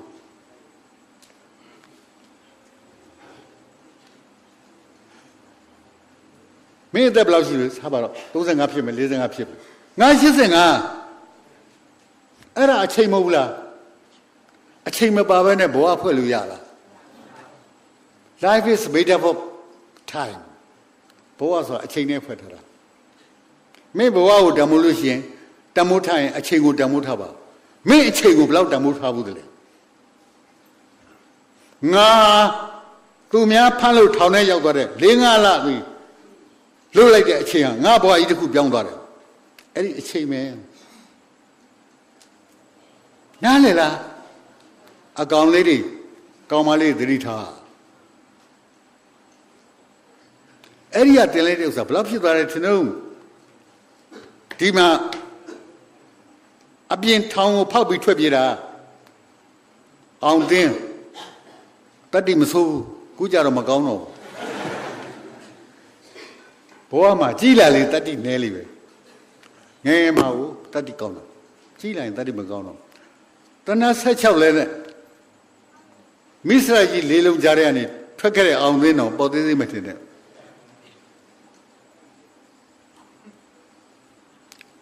ထွက်ပြေးခဲ့တာရောက်တယ်လွတ်တယ်ထားလိုက်တော့မပြောဘူးအဲ့ဒီထောင်ကပြေးလိုက်ခါကျဘယ်ရောက်သွားလဲဆိုတော့ရေနံချောင်းရောက်သွားတယ်အဲ့တော့ရေနံချောင်းအစိုးရသိမ်းထားတာအဲ့ဒီရေနံရောက်တော့အဲ့ဒီကအမေရိကန်ဘောင်းမကြီးစစ်ဘောင်းမကြီးဝယ်လိုက်တယ်အဲ့ဒီစစ်ဘောင်းမကြီးက10လောက်ပဲပေးရတယ်အဲ့တော့17ကျပ်လောက်10လောက်ပဲပေးရတယ်ညာဘက်ကပေါင်မှာအိတ်ကြီးတအိတ်ဘယ်ဘက်ကအိတ်ကလေးပေါင်မှာနောက်ကအိတ်ပြီးတော့ဘေးအိတ်တီအများကြီးပဲစစ်တပ်ကိုညာဘက်ကအိတ်ကတော်တော်ကြီးတော့ညာဘက်ပေါင်မောကအိတ်ကကြီးတော့ဝိထုစာအုပ်ထည့်လို့ရတယ်အဲ့ဒီမှာ Michael West ရဲ့ dictionary ထည့်ထားတယ်အောင်သိအဲ့ဒီနည်းနဲ့လုပ်ခဲ့တာနောက်ဆုံးပိတ်ကြတော့ဆယ်ရန်အောင်နဲ့တခါပဲဖြစ်တော့အလေရမြဆရာဖြစ်တယ်ဝေကောလိတက်တယ်ကြားတော့မယ်နော်သမီးကြားပြရစီအဲ့ဒီနေ့ second year ရောက်တဲ့ခါကျတော့ Mr. Chan ဆိုတာတရုတ်မကြီးဟောင်ကောင်ပေါက်ဒါမှအမေရိကန်မှာဖွေးရတယ်မိမကြီးဘုံမလိုတလုံးမှမတောင်တရုတ်မကြီးအင်္ဂလိပ်စာဌာနတနေ့မှရောက်တဲ့ခါကျ second test ပြီးတယ်ပြီးမှ answer paper တွေပဲသူစစ်ပြီးRoman 161ပေါ့ဆိုတဲ့ခါ present ma'am ငါပြောရှိပါတယ်ပေါ့ the best answer you made ဟာအကောင်းဆုံးပဲအတန်းနဲ့ချိန်မလားတက္ကသိုလ်မှာအဲ့ဒါမျိုးဟာသိရှိခဲ့တယ်ဒါမင်းတို့သိဖို့နောက်ကြတော့ debate in English ခေါ်တယ်အင်္ဂလိပ်လိုစကားလိုပဲလုပ်တဲ့ခါမှာငါ best speaker ရခဲ့တယ်နော်မယ်ထောင်နဲ့တင်ခဲ့တဲ့အကောင်အဲ့ဒီအရင်ကဟာပြောလိုက်အောင်မယ်နည်းနည်းလေးသိခံနော်ကြွားတဲ့သဘောမျိုးမထင်ပါနဲ့နော်အဲ့ဒီဦးအောင်တန်းကဘိုးရောင်ဆန်းလို့လောက်ကြံထားတော့သွားတယ်ဆိုတာမှတ်မိလားပြောခဲ့တယ်နော်အဲ့မှာရန်ကုန်ပါသွားသေးတာပါသွားသေးတဲ့ခါကျဦးအောင်တန်းရဲ့မိန်းမဒေါခင်နုငါမမနုလို့ခေါ်လို့ရှိတယ်အဲ့ဒီသူတို့ရဲ့ညီမအငယ်ဆုံးတယောက်ရှိတယ်လှလှတင်နဲ့ခုတော့သေးသွားရှာပါပြီငါမလှလို့ခေါ်တယ်သူ့တငယ်ကြီးတယောက်ကမခင်လှတယ်သူကဘီဒီသူက ISC ဘိုင်ကိုဆေးတက်တယ်အဲ့တော့စနေနေ့ကြာလို့ရှိရင်တွားပြီးတော့ငါခေါ်ရတယ်ခေါ်တယ်ဆိုတာ driver ရှိပါတယ်ကိုစိန်ဖေးတဲ့သူနဲ့သွားသူက driver ကားနဲ့ရနေတယ်ဒါပေမဲ့ငါအဲ့မှာသွားပါလာတဲ့ဆောက်အဲ့အခမ်းအနားမှာဘယ်တင်လာခေါ်ပြီးကားရောက်နေပြီလို့ပြောပြပါစနေနေ့လားတနေ့နေ့တနေ့လို့ပြောရပါရနေအိမ်မှာစားတော့ပြီးတော့ညနေရက်မှပြန်ပို့ရတယ်ဒါဟာသူတို့အဲ့တုန်းကလည်းចောင်းသားနဲတယ်ကွာဒါတော့မများဘူးအဲ့ဒီမှာနေတော့အဲ့မမလှဆိုတာရေနောက်တစ်ခါမခင်လှဆိုတာသူမခင်လှကိုလည်းမလှပဲငါခေါ်တယ်သူကဘီဒီကသူတို့တငယ်ချင်းမို့လို့တော့ခေါ်တာအဲ့ဘီဒီသွားခေါ်တော့ဘီဒီမှာရှိတဲ့ TTC ခေါ်တာပေါ့ကွာအဲ့အခန်းကဥပကြီးကပကြီးဥပကြီးကသိတ်ကောင်းတယ်အဲ့ခန်းကြီးတစ်ခုကိုဆွဲထားတာငါအဲ့ဒါပကြီးဝါသနာပါတယ်ခုလည်းဝါသနာကြိုက်တယ်အဲ့မှာကြည်နေတော့သမီးပြောအောင်မနော်ပါလာလေအဲ့ကန်းလေကျောင်းသူတွေနဲ့ကျောင်းသူတွေလာတွေ့ကြဟိုဘက်ကျောင်းသားလေးတွေလာတွေ့သူတို့စကားပြောရပြီးကြတချို့လည်းနှစ်ယောက်တော့သူတို့ပြောတယောက်သူလည်းနှစ်ယောက်တည်းသူတို့ပြောပေါ့တခြားလည်းအင်းရဘက်ကိုအတွဲဖြစ်နေဖြစ်အင်းရဘက်ထုတ်တော့ပေါ့အဲ့လိုဖြစ်နေတော့လာပြီးတွေ့တဲ့အချိန်တည်းမှာငါပြောအောင်မှာကွာကြည့်ရတော့အကုန်လုံးဆယ်ရန်အောင်မိသားကြီးပဲလေတက္ကသိုလ်ကျောင်းသားတွေလေငါဒီနေရာကိုဘယ်တော့မှမရောက်နိုင်တော့ပါလားသမီးရဲ့ငါမျက်ရည်ဝဲလာတယ်တကယ်ပြောတာဖျားစုပါသည်အဲ့တည်းဖြစ်ခဲ့တယ်ပြီးတော့ငါလှက်အဲ့ဒီလိုအောင်သိမ်းနောက်ကြတော့အဲ့တက္ကသိုလ်မှာဆရာပြန်ဖြစ်လာမဟာဝိဇ္ဇာဂုံတူနဲ့ပြောချင်တာကမင်းဘယ်တော့မှမျောလေးတကမလျှော့ရနဲ့တ ခုတည်းရှိရမင်းဘဝဆိုတာအချိန်နဲ့ဖွဲ့စည်းထားတယ်မင်းဘဝကိုတန်ဖိုးလို့ရှိရင်အချိန်ကိုတန်ဖိုးထားပါတာပဲမင်းအချိန်ကိုတန်ဖိုးမထားလို့ရှိရင်ဘဝတွေလကားဘဝ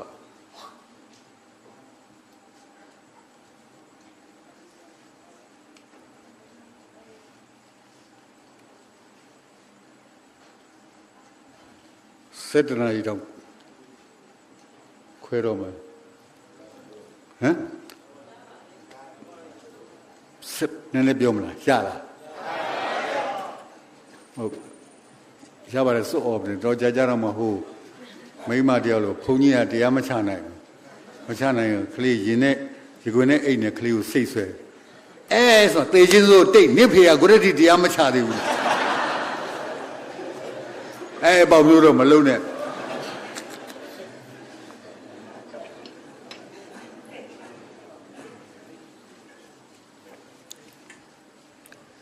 အဲ့တော့ဒီလိုကနိုင်ငံရေးလောကထဲမှာတော့ကျင်လဲခဲ့တယ်တားခဲ့တယ်ပေါ့ငယ်ပေါ့ကွာအဲ့မှာကျင်လဲတဲ့ခါကျတော့ကားမတ်စ်ရဲ့တင်နန်းနေLeninism, Karl Marx, voilà, socialism, communism, ဒါတွေတင်နန်းနေရလေတက်ခဲ့ရသေးတယ်ကအဲ့ဒီတင်နန်းထဲမှာရှိတဲ့အထက်ထဲမှာမင်းတို့အကောင်တွေမှတ်ထားငါပြောမှာခုတည်းထိတချို့ရတယ်ငါမယုံပါဘူးခုမလက်ခံဒါမှတချို့ရတယ်တိတ်ကြိုက်တယ်ခုတည်းထိအဲ့ဒါပါလဲဆိုတဘာဝအပေါင်းလှုပ်အားညီမြခြင်းတန်ဖိုးတယ်အင်္ဂလိပ်ဆို nature plus labor power is equal to value equation ကိန်းတန်းလေးသမီးရဲ့တဘာဝအပေါင်းလှုပ်အားညီမြခြင်းတန်ဖိုးပြန်ပြောတာတဘာဝအပေါင်းလှုပ်အားညီမြခြင်းတန်ဖိုးတဲ့မင်းတဘာဝဟာဥမာကုမြေကြီးအောင်မှာမယ်ဒီနေရာမြေကြီးအောင်မှာရင်နာမရှိဘူးထင်တာရှိရင်ရှိနိုင်တယ်ကြောက်တော်မရများမရှိဘူးလို့ပြောနိုင်လားရှိနိုင်တယ်ဒါပေမဲ့သူ့ဘာသူရှိနေဘာတန်ဖိုးရှိတော့အဲ့ဒီရင်နာအဲ့ကြောက်တော်မရမင်းဖော်ထုတ်လိုက်လို့ရှိရင်တန်ဖိုးရှိလာတယ်ဘာပေါင်းထားလဲလောက်အားပေါင်းထားအခုမင်းခဏကရေမိုးရတယ်ရေရတယ်ဒါပေမဲ့အဲ့ဒီရေတန်ဖိုးမရှိဘူးလားရှိတယ်ဒါပေမဲ့အဲ့ဒီရေဒီနေ့လို့ရမယ်တယောက်ကခန္ဓာခွက်တဲ့ထက်လာလို့ရှိရင်သူကတန်ဖိုးတက်ဘာလို့လောကဝင်သွားလို့ဟုတ်ဘူးလားအဲ့တော့အခုငါစကားပြောနေဘာနဲ့ပြောနေလေနဲ့ပြောနေတာမင်းလေပိုက်ဆံပေးရတာအလကားရနေတာပဲဒါပေမဲ့ခုပြောတဲ့ခါကျထွက်လာလေပါရတော့ဥမာဟိုနားမှာရွှွန့်ရှိတယ်ဟိုဘက်လေခွက်ထဲမှာရွှွန့်နေရှိတယ်အဲ့ပဲရွှွန့်နေသွားယူရသားပဲအဲ့ရွှွန့်ကိုမင်းဒီတိုင်းထားရင်ဒီတိုင်းပေါ့ဘာမှတန်ဖိုးမရှိဘူးမင်းလောက်စာလုံးလိုက်ရင်ဘာဖြစ်တော့တရားကိုမင်း300လောက်ဖြစ်ဖြစ်ပဲလောက်စလုံးတရားကိုလေဟုတ်လားအဲ့တော့သူကပြောတယ်စာဘာအပေါင်းလုံအားညီမြချင်းတက်ပေါ့လေအလကားရတယ်ခုငါအသက်ရှူနေမင်းတို့အသက်ရှူနေပိုက်ဆံပေးရတာဒါမှအလကားရတယ်ဆိုတော့မင်းဆိုင်ကယ်ကိုသွားလေထွေးလို့ဝါရှော့သွားပြီးတော့ပြတာခမရဗျာကျုပ်ပေးစမ်းမဆိုခမရအလကားလေပဲအလကားရတယ်ဆိုပါရိုက်ဆုံးမှာပေါ့ဟုတ်ဘူးလားဘာပေါင်းတာဒါကြောင့်မို့လို့တဲ့ဓာတ်ထောင်သဘာဝအပေါင်းလုံအားညီပြန်ရစ်တတ်မှုတဲ့အဲ့ဒီမှာသဘာဝဒီအလကားရတယ်ဒါကြောင့်သဘာဝကိုဖြုတ်ချလိုက်လို့ရှိရင်လုံအားညီပြန်ခြင်းတတ်မှုတဲ့ဒါကြောင့်အဲ့ဒီတတ်မှုကိုအလုလုသူသားလည်းရလိုက်တယ်ဆိုအဲ့ဒါ socialist တော်လှန်ရေးရဲ့ပထမဆုံးပေါ်ခဲ့တဲ့အခြေခံ equation ကြီးအဲ့ဒါပဲဗျာနားလည်လားကိုပြောတာနောက်တစ်ခါဥမာခေါင်းလောက်စလုံးလုံးနဲ့လောက်စလုံးမလုံးဘူးတဲ့ gain မင်းအိုးဖို့လို့ရင်ပိုးစေးကြည့်သွားပြီဟုတ်လားမင်းအဲ့အိုးဖို့မှာကနုတ်ထက်လိုက်ရင်ပိုးစေးကြည့်သွားပြီတဘိုးthe labor power the higher the value လုံအားဝင်လေတမိုးကြီးလေဒါကြောင့်လုံအားတိလာတမိုးဒါပေမဲ့ community တော်လှန်ရေးလုပ်တဲ့အခါထဲမှာငါစီတဲ့ပြောတဲ့စာမင်းတို့လက်ခံခြင်းခံမခံခြင်းနေငါပြောတဲ့စာသူတို့ short တွက်တဲ့ဥစ္စာအရေးရှင်တွေကို ဘေးချိတ်ပြီးတော့တယ်ဒါပေမဲ့အရေးရှင်နေအုပ်နှုတ်လောရှော့တွက်တယ်အဲ့ဒါကြောင့်ကွန်မြူနတီဝါဒနည်းနည်းရင်းရိုင်သွားတာအခုဘီဂိတ်လေမင်းတို့ကြားဦးမှာပေါ့ကွန်ပျူတာမှာ Windows တွေပါလေဘီဂိတ်တန်းချီချမ်းသာတာဟာလို့တူပေါက်ပြားပေါက်နေတာမှမဟုတ်ဘူးနဲ့စဉ်းစားတာဟုတ်လားပြောချင်တာကပြန်ပြောမယ်ဒီဟာကိုထားလိုက်တော့သဘာဝအပေါင်းလို့ဟာညီမချင်းတမို့ဟုတ်လားကောင်းပြီမင်းမွေးတော့ကဘာပါတော့တူတူပဲငါမွေးတော့ကဘာဘူးတူတူပဲရွှေလင်မနဲ့အချင်းစေးဘေးမွေးတဲ့မင်းသွေးစုဝရိများမှာတဲ့ရွေဖွာလို့တရားမင်းနဲ့ကိုမြိုင်ကျင်သူတင်းလဲပဲလူကြည်ပြင်းအောက်ပါအုပ်ဖို့ကနှောင်းနဲ့စနုံးတော်ကိုမျိုးသူမြေပြင်သားမှာကုပြည့်ချက်နဲ့ဘာစုံနဲ့မွေထုတ်လိုက်သူတင်းလဲပဲလူဟိုရင်ဒီရင်ဘယ်သူမှနှခါအဖို့မပါလာသူချီနှချောင်းလက်နှချောင်းခေါင်းလေးကအလဲမှာပြူဘယ်သူပဲဘယ်ဝါပဲလူတွေကဆွဲထုတ်လိုက်တဲ့လူတိုက်ပြည်နိုင်ငံတော်ကိုအုပ်ချုပ်သူဘယင်ကကြီးလဲကျုပ်လိုလူအာလုံးဒူဒူထားပါခမရလဲလူခမရတူမှဖယားမထူပါအင်္ဂိတ်ဘူလန်ဂျမ်မရုရှားလူဘယင်ကကြီးလဲခမရလူကျုပ်လိုလူမွေးစဉ်ခါအလုံးအတူတူမင်းနိုင်ငံနဲ့အတူတူပဲမွေးတော့ကမင်းဒီတိုင်းပဲဒါမဲ့ငါကိုငါလှုပ်အားတော်သွင်းထားတယ်ဒါကြောင့်ငါ MA ဖြစ်လာတာမင်းကိုမင်းဘယ်လောက်သွင်းတယ်လဲဟာဒီနေ့ငါပြောချင်တဲ့ point နဲ့ဒါပဲမင်းကိုမင်းဘယ်လောက်လှုပ်အားသွင်းထားတယ်မင်းအချိန်ကိုဘယ်လောက်သုံးထားတယ်လဲတန်ဖိုးရှိရှိမင်းအချိန်ကိုဘယ်လောက်သုံးချတယ်လဲမင်းကိုမင်းဘယ်လောက်လှုပ်အားသွင်းထားတယ်လဲလှုပ်အားသွင်းသလောက်တန်ဖိုးရှိမှာပဲဒါပဲကောင်းလေးတွေတတိရှိပါဘဝကိုစိန်ခေါ်ပြစမ်းပါငါကိုငါလှုပ်အားသွင်းပြင်မယ်ဆိုမလို့ဆုံးပါကိုခိုင်းရတယ်သူများခိုင်းမှလှုပ်လို့ရှိရင်ကြုံခေါ်တယ်ကွာကိုခိုင်းမှသခင်စိတ်နားလေလားယောက်ျားကွာကောင်မလေးကယောက်ျားဆိုဆရာသူကောင်လေးတွေပဲပြောတယ်မိန်းမရောမိန်းမပေါ့မိန်းမတွေရဲ့တတိကောင်မမပြောနဲ့ငါရှိစရာပြောတယ်မိန်းမတွေရဲ့အစားကိုခလေးမိုးဝင်တာတခုတည်းနဲ့ငါဆလံပြူတယ်ဟာလွယ်လာမဟုတ်ဘူးခလေးမိုးဘုကငါမမွေးဘူး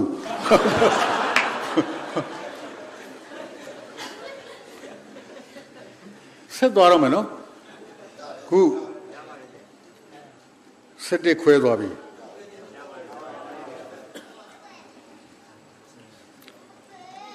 ကိုကြီးရမှာပါလေဆိုတော့ဒီဆိုင်ရမယ်တဲ့အိတ်ဟဲ့လားဒီနေ့ရောက်လာတယ်တော်လေးတော်မလေးကောင်းကြီးကောင်းကြီးဟုတ်တယ်အဲ့လိုတော့ဒီနေ့စီတယ်ပါနော်အဲ့ဒီလိုအဖြစ်ပြောနေတာတို့မဟာဝိသကြောင့်ဒီရတယ်တော့ဒီလိုပါဒီလိုစိတ်ကိုလည်းငယ်လေးကိုလည်းဝါကိုလုပ်တယ်ဆိုရင်အဲ့လုံးမှာသာရေးတယ်သင်ဖို့နေတာသင်ဝိလာတာအဲ့လုပ်တာသိပါရဲ့အဲ့သာရေးတဲ့အတန်တို့သိရအောင်ပေါ့အဲ့ဒါမှဒီလိုလေးနဲ့ပြောပါငါမင်းနဲ့သွားမယ်အရှင်ဩဝါဒပါဗျာဆိုမင်းကလည်းတက်ဟာအဲ့ဒါသိရတယ်လုပ်တယ်နဲ့သာရေးပြီးတော့ကိုမဲကြရတော့ဘုရားကြရပါတယ်အဲ့လိုလေမာရဘောမှာသတ္တမဘုရားတဲ့မှာသူကဘုရားကိုဆုံးဖြတ်တယ်ဒီကျင်းလာလေးဟာနောက်ကြတော့သူဘောရမဘုရားလည်းဖြစ်တယ်တော့သူကတိတာတော့သိတယ်လေယာသူသိတယ်ဒါလေးကြောင့်ခုနနေတာရောသူမလို့ဘူးလားသူကိုယ်ရုပ်တယ်အဲ့ဘာလဲဘောဘောအဲ့မှာအဲ့မလို့တော့အလုံးပေါ်ထားပေါ့ထားနဲ့သူ ပြောပါတယ်တရားစီရောက်တဲ့ခါကျတရားစီရောက်တော့တရားရဲ့ရှိပြီးဖြစ်တဲ့လက်ရရဖြစ်တဲ့စင်တာရိပုတ္တရာပေါ့သူစီရတော့စင်တာရိပုတ္တရာဥပိ္ပဇေဆရာမင်းတို့နားလည်တော့ကတိရတော့အနိကပြေပြီးတော့သင်္ကန်းကိုဒီလိုရတယ်စပ်စပ်တရားသစ္စာလာမျိုးရဖို့ကြတယ်ကွာသူကာရကံရှင်းရှင်းတို့ဆံလို့ရဖို့ကြတယ်မျိုးသားတော့ရဲကိုကြည့်ရတယ်တရားဝိနည်းတော်တာကိအနိကတည်းကတော့အဲကာရီတော့ကတ်အဲ့ဒါနဲ့လည်းကတော့ခုနှစ်ရက်ရှိတော့ခရီးရလို့ဖက်တော့ကြောင်းပြန်ရတယ်ပြန်တော့ဆောရကြကိုယ်ရဲ့တပိတာကိုယ်ရဲ့ဘယ်လိုကြီးရဖျားဘယ်လိုရစိတ်ဆိုးလို့ဘာလဲပုံလို့တော့ဒါမှမဟုတ်အဲ့လိုဖြစ်နေစီမှာတော့ဒီကနေပြီးတော့စင်တာရုပ်ကတို့ရတဲ့ငန်းတော်ကြီးလွန်းနေကိုယ်ရင်းလေးကငါလေးမနိုင်တဲ့တိုင်းနဲ့ကိုယ်ပတ်ပြီးလိုက်ပါတော့လေဝရရတော့ဒီနောက်တွေတတိတာအိမ်မှာနေတယ်အစင်းကဒါသာပေါ်တယ်ဒီနောက်ဘာလို့ခါလဲအဲ့ကွယ်ဒီလူချင်းနဲ့ရောက်တော့ပြောရတော့အဲ့လိုဆိုလိုက်တော့အဲ့ဒီကလူချင်းနဲ့ရောက်လာပြန်ရောက်တာဟုတ်တယ်ရှင်းလားအဲ့ဒီဒီမှာစိတ်ရှိတာလေလက်ရှိမယ်ကိုယ်ဆက်တော့ကိုယ်ရဲ့ဘုသူကြီးကပြန်ကြောက်ဒီကနေ့တော့ဒီစီဒီပဲဖိတ်တော့အဲ့ဒီဒီဘာလို့လဲတော့ဗျာကိုယ်ပြန်တော့ဘာလို့လဲဘယ်ကိုရပြောင်းတော့အဲ့ဒီဆိုရတဲ့ကညာလိုရပြေးတယ်ပြေးတော့ကိုယ်အစင်းရအဲ့ဒီကနေ့စိတ်ရှိတာနဲ့လက်ရှိမယ်ဆက်ပါဘယ်မှာကြည့်တော့ဒီလိုမျိုးဒီတော့နေတယ်လို့နားလိုက်ပါတော့ဆက်ပြီးပါပြီးတောင်းတော့အဲ့ဒီဒီလိုကိုလေဘာလို့ဒီလာလဲဆိုတာဝယ်ဒီလိုတောင်းတော့အဲ့လိုကြည့်လိုက်တော့ဒီလိုမှတောင်းတော့အဲ့ဒီလိုစိတ်ကြည့်တယ်လက်ရှိအစ်မလားဒီလိုစိတ်ရှိတယ်ပြစိတ်ရှိတယ်ဒီလိုမှစိတ်ရှိပါလေဗျာအရှင်ဘုရားတို့ပြောတဲ့မဖို့ဆိုတဲ့ဉာဏ်ကိုကြောင်းပို့ပြီးသားမှာဒီလိုနဲ့ပြပြီးသားမှာကြောင်းကျဲအောင်ဗျာသင်္ကန်းလို့ရတဲ့ရောဒီကလေးချန်နေတာဒီအဲ့တော့ပြန်အဲ့တော့အတိအကျကိုယ်စိတ်ကိုစောင့်ကြည့်ဖို့ဝါကြတော့ပြည့်ပြည့်ခါကြမှာအဲကောင်းမယ်ရှင်းပြပဲကြောင်းလို့သုံးခါအောင်ရှင်းပြသုံးခါလို့ဒီကိုဒီနာလေးပါအောင်သုံးခါရတော့ဘယ်ဒီနာစိတ်ရောက်နေပါလေကွဘုရားငါပြောတဲ့ကြောင့်ဒီမှာပြအဲ့မှာတော့ဒီနာလေးကိုရဆုံးတာတော့ဆက်တော့တော့ဒီပါသောတာပတိကသဂရဂါမိနဲ့အနာဂါမိနဲ့အရဟတမေခေါ်အဲ့တော့သောတာပတိကသဂရဂါမိနဲ့အနာဂါမိနဲ့ရောက်တော့နောက်ဆုံးအရဟတမေရောက်ပါလိမ့်စေရောက်တော့ခြေလိုက်ကိုရပြန်လာဘုရားဒီကလေးသွားတော့ရတော့ဆိုပြီး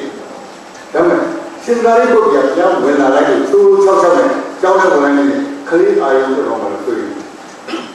စင်္ကာရိပုတ္တရာတိလို့ဘို့လို့အသေးသေးဝင်လို့အပြင်မှာဒီကြံနဲ့သမဏတာရုပ်ပါလို့ခေါ်တဲ့ညာတို့ရဲ့ရှင်းနေတော့အသေးတော့ငါတပည့်ငါသားအာရိပုတ္တရာခက်ကြမှာဖြစ်နေတယ်လို့ဟိုးဝိမရှိကျောင်းကလေးမှာသွားတယ်စင်္ကာရိပုတ္တရာကဘုရားရဲ့အာရိပုတ္တရာဆုံးခံကြတာဆုံးပါဘူးတာရိပုတ္တရာမင်းကိုမေးချင်တာရှိတယ်ဒီလိုပြဿနာရှိထို့ရောက်တဲ့လူတွေစားတယ်ဆိုတရားဒီစင်္ကာရိပုတ္တရာအဘိဓိရှိတယ်ပြောသွားတယ်အဲ့ဒီမှာပြီးလို့ရှိရင်တရားတစ်ထုံးတစ်ခွဲသုံးပါတော့ပေါ့နော်အဲ့ဒီမှာမေးလိုက်တဲ့စာစင်္ကာရိပုတ္တရာတရားနဲ့တရားတစ်ထုံးတစ်ခွဲအဘိဓိရှိလို့ဆိုဆုံးလို့တော့အဲ့ဒီကိုယ်လေးကိုရမ်းပဲကိုယ်ဘာဖြစ်တော့အခါတည်းအဲ့တော့မင်းတို့ဒီမှာဆက်တော့တော်မလေးအောင်တယ်ဒီဝေကြတဲ့အောင်တယ်နော်မဟာဝိဇ္ဇာအောင်ပြီးတော့ကိစ္စကဆရာတန်းပြရအဲ့တော့မင်းတို့ဒီမှာရှိတဲ့လူ ကိုယ့်အခြေကိုတန်ဖိုးရှိအောင်သုံးသပ်ချရအဖြစ်စိတ်မရှိရေရောင်မြောက်ဝဲလို့ပြရရောက်နေရင်စိတ်ရှိငါတို့ဟာကမဲတခုအမတကမဲတခုအပ္ပအခါဘဝတက်ကိုတော့အဲ့ဒါအောင်မြင်ရမယ်ဆိုစိတ်နဲ့စူးစမ်းကြရမှာလို့ပြောဒီလိုဆိုပါ